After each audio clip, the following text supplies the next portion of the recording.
So hey everyone, in this video we will see how to fix Frigidaire ice maker control arm stuck. Free the arm, align and test switch. So fix one is turn off power.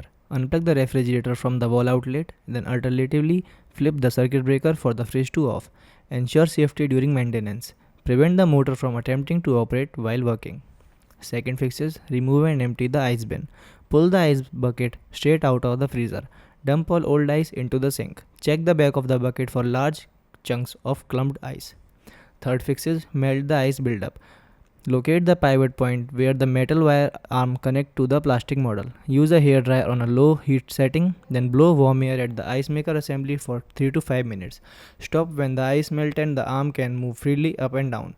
Avoid forceful tugging to prevent breaking the plastic gears inside the motor. Fourth fix is dry the assembly completely. Wipe down an entire ice maker and control arm with a clean, dry towel. Remove all moisture from the area. Leftover drops of water will immediately freeze and jam the arm again. Fifth fix is restore power and reset. Plug the refrigerator back in or turn the circuit breaker on. Then push the control arm down into the on position if applicable. Hold the reset button under the front cover for 5 seconds. Then wait for the time to movement to confirm the reset. Thanks for watching.